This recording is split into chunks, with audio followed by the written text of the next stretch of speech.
Next in 3.3, we are going to use quartiles for a data set to test for outliers. So an outlier is something that is extremely low or extremely high that may not belong in that data set.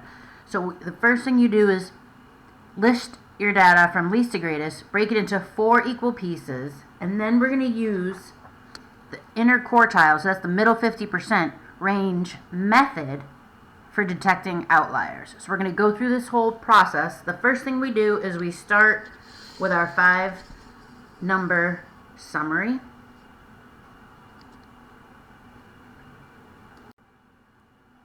So this is the problem from the next page.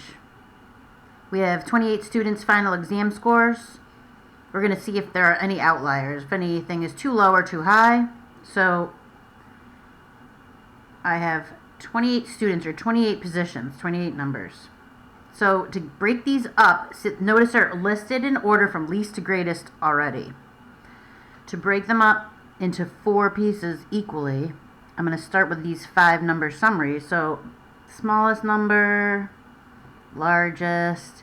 The median is already how we find the median. So if this is 14, that's 14. I'm going to add these 2 numbers and divide by 2. They're both 76. So the average of 76 is going to be 76. So we find the median the same way. The position of your first and third quartile is what's new to this section. So I need to follow the directions that are listed up here. So to get my first quartile, what I'm going to do is I need to know what position it's in. So your first quartile is 25% of the way of these 28 students in line.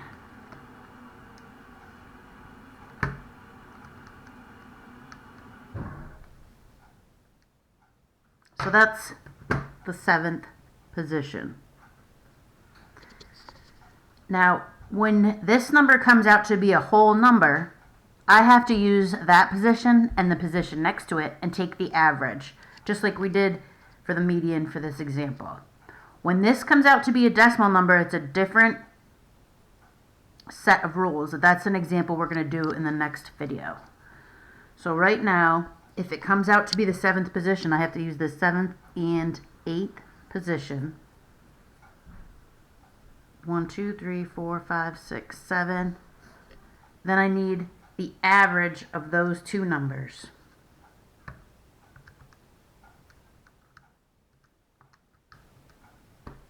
So my first quartile is 70. The position of my third quartile is going to be 75% of the way of those students. So it's the 21st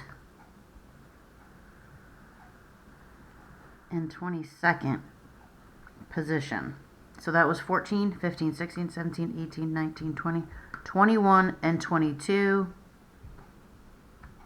And I'm going to take the average of those 2 to get my third quartile.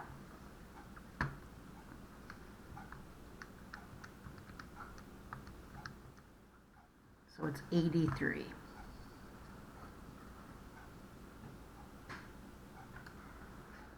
So I'm going to use my 5-number summary. I copied it down on the next page. Notice I wrote 98 here. That was 97. That was an accident. So it's corrected here. I have my 5 numbers. We're going to use the inner quartile range to test for values that do not belong. It's the inner quartile method for detecting outliers. The steps are listed here. So first, I need the inner quartile range. That's the middle 50%. This is the third quarter, take away the first quarter.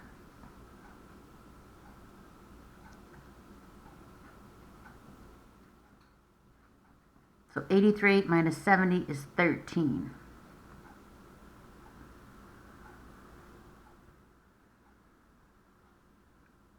Then we're going to find the lower and upper outlier boundaries.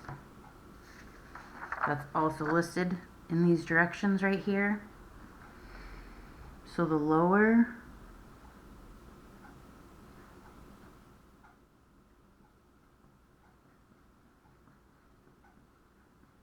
so it says we're going to take from this first quarter, we're going to subtract 1.5 times this middle 50% range. The first quarter minus 1.5 times the inner quartile range.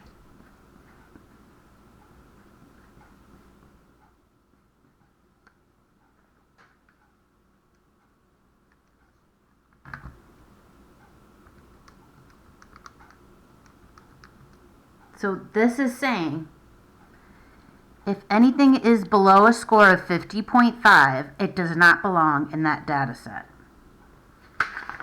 Our lowest score was 58. We have no lower outliers. Our upper boundary is when I take the third quarter. Now I'm going to add 1.5 times that middle 50% range. So this will be 83 plus 1.5 times 13.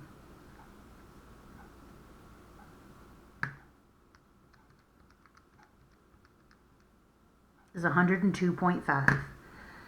So once again, it's saying you cannot have a score greater than 102.5, otherwise it would be an outlier, and we do not. Our max is 97.